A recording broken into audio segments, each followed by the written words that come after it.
Hello everyone, this is Anamika and welcome to my channel wings of bio. आज हम बात करेंगे बायोलॉजी क्लास 10 के चैप्टर 6 की, जिसका नाम है लाइफ प्रोसेस।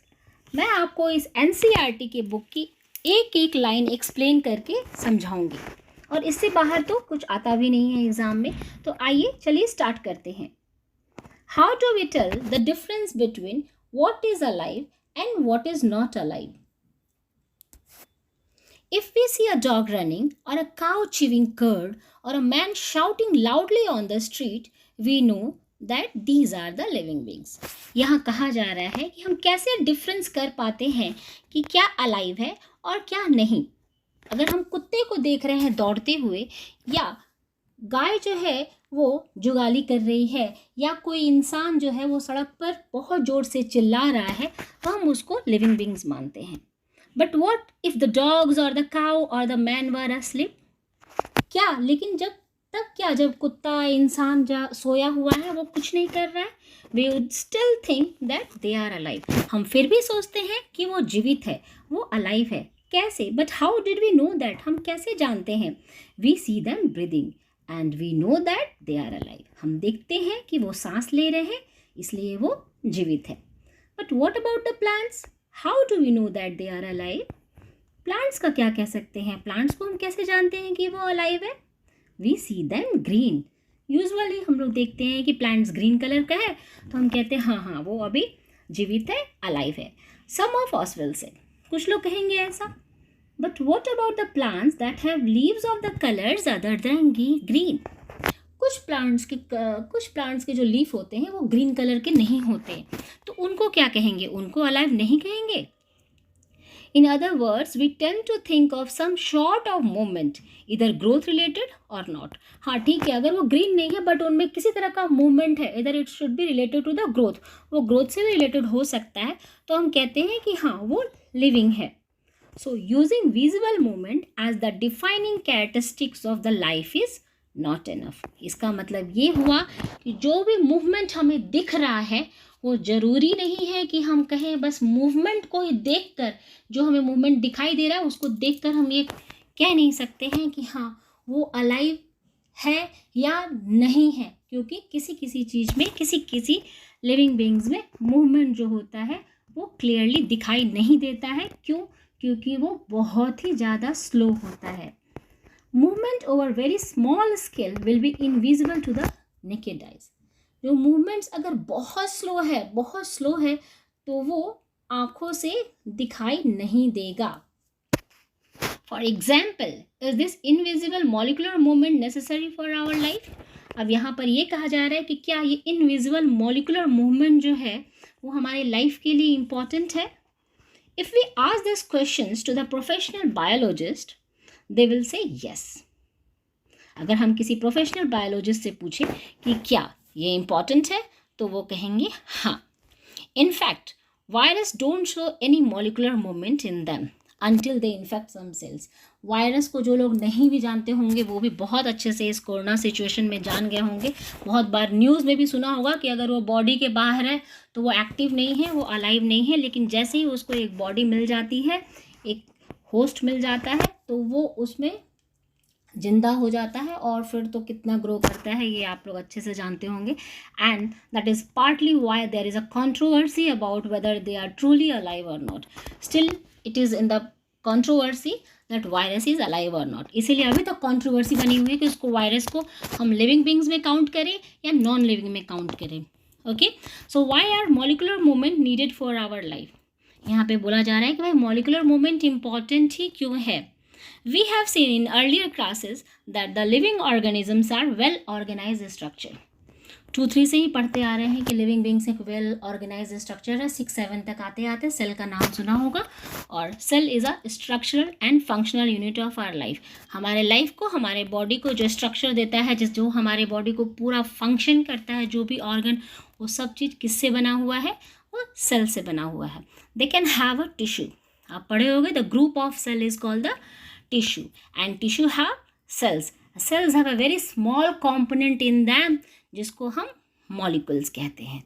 ओके, यानी जो जितने भी हमारे बॉडी के पार्ट्स हैं वो सब कुछ सेल से बने हुए हैं। Cell Group of cell is called tissue, group of tissue is called organ, and group of organ is called the organ system. और ये जितने भी सब कुछ बने हुए हैं ये छोटे छोटे मॉलिक्यूल से बने हुए हैं जिसका मूवमेंट हमारे लाइफ में बहुत ही इम्पॉर्टेंट है. Okay, in ordered nature of the living structure is very likely to keep breaking down over a time. If order breaks down, इनका जो order है अगर वो कहीं से भी टूटता है, the organisms will no longer be alive. तो organisms किसी भी तरह से जिंदा नहीं रह सकता है.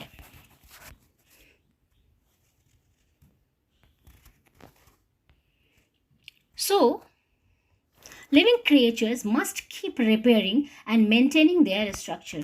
So living creatures जो है उनमें हमेशा repairing और maintenance का वर्क होते रहना चाहिए. ओके, अभी हमने पढ़ा कि सारे जो ऑर्गन सिस्टम है वो सारे ऑर्गन्स को काम करते रहना चाहिए. ओके, जैसे हमारा डाइजेशन का प्रोसेस, रिस्पिरेशन का प्रोसेस. एक लिविंग बींग्स का कैरेक्टरिस्टिक्स क्या होता है? They can respire, they can excrete, they have a digestive systems, they have circulations power. So ये सब फंक्शंस जो है वो होते रहना चाहिए. Since all these structures are made up of the molecules. और ये जितने भी स्ट्रक्चर्स होते हैं हमारी बॉडी के वो सारे मॉलिक्यूल से बने रहते हैं. They must move molecules around all the time. और ये सारे molecules का movement सारे समय होते ही रहना चाहिए जब तक हम जिंदा हैं. ठीक है, और ये जो जितने भी बेसिक एक्टिविटीज़ हैं, whether it is digestion, excretion, respiration, circulation, जो हमारे लाइफ को रन करने के लिए इम्पॉर्टेंट है, एसेंशियल है, इसको हम लाइफ प्रोसेस कहते हैं. Okay, here it is. What are the maintenance process in living organisms? अब यहाँ बात हो रही है कि maintenance process क्या होता है living organisms का. So let us explore. Okay, here it is. What are life process? अभी हमने बात किया the basic activities which are essential for our life is called life process. What is basic activities? Means respiration, excretion, digestion, circulations. These all are the basic activities which are essential for our survival. These are called the life process. The maintenance functions of the living organisms must go on even when they are not doing anything particularly. जो भी हमारे body का maintenance process है, जो भी work है, वो चलते रहता है जब तक हम, या चलते रहना चाहिए जब तक हम जिंदा हैं. जैसे अगर हम सोए हुए हैं तो भी हमारी जो ब्रीदिंग है, हमारा सांस है, वो हमारा चल रहा है. या हम कुछ नहीं कर रहे हैं तो भी डाइजेशन का प्रोसेस हमारे बॉडी में, हमारे एलिमेंट्री कैनाल में वो चलता रहता है. Even when we are just sitting in the class, even if we are just asleep, हम लोग सोए हुए हैं तो भी वो चलता ही रहता है. जैसे ब्रीदिंग हो गया, डाइजेशन हो गया. This maintenance job has to go on. इस मेंटेनेंस जॉब को चलते ही रहना है. The process which together perform this maintenance job are the life process. I am repeating one more time. Life processes are the basic activities which are essential for our survival are called,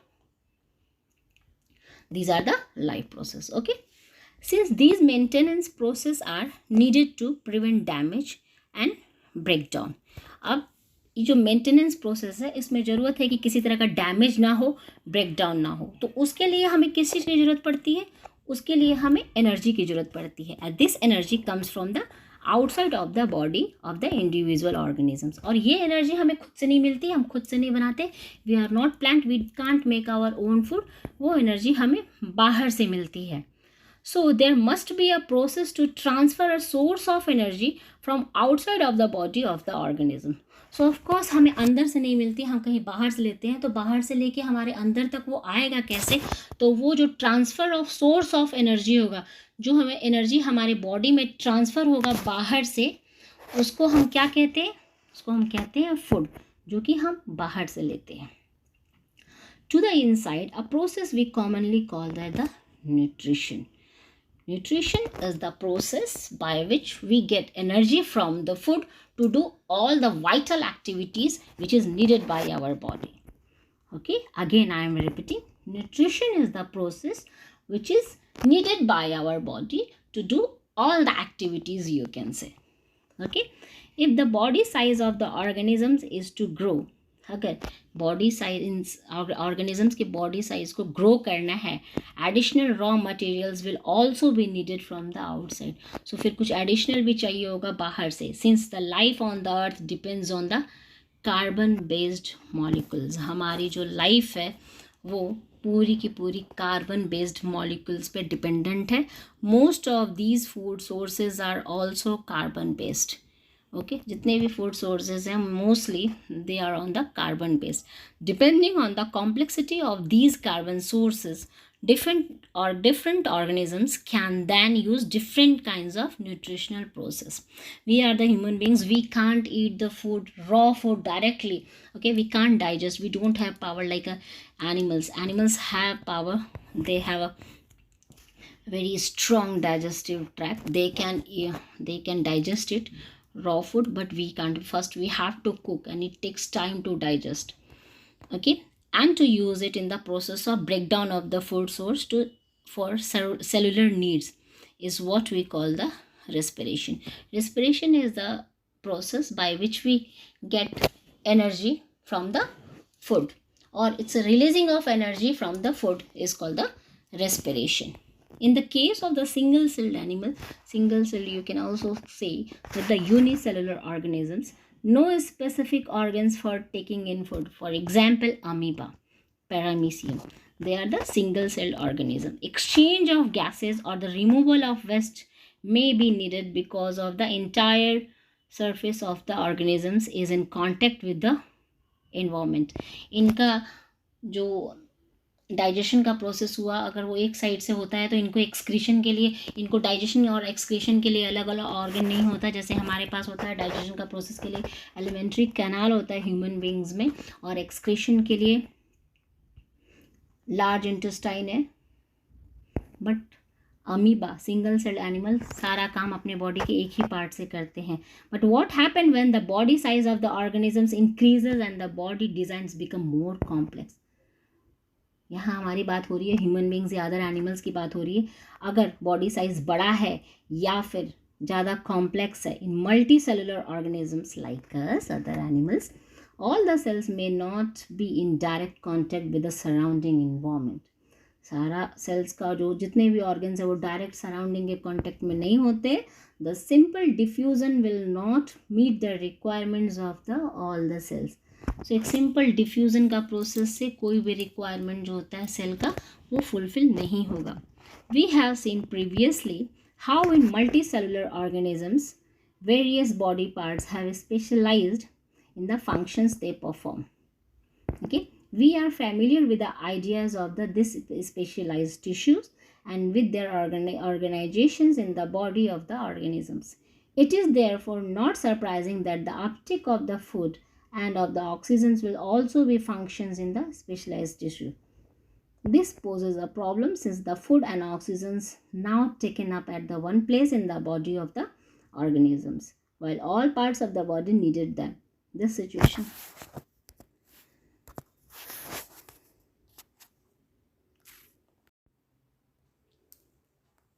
next video में हम यहीं से आगे पढ़ना start करेंगे. अगर आपको video अच्छी लगी तो आप इसे प्लीज़ लाइक कीजिए, फ्रेंड्स के साथ शेयर कीजिए और प्लीज़ सब्सक्राइब कीजिए. Thank you so much.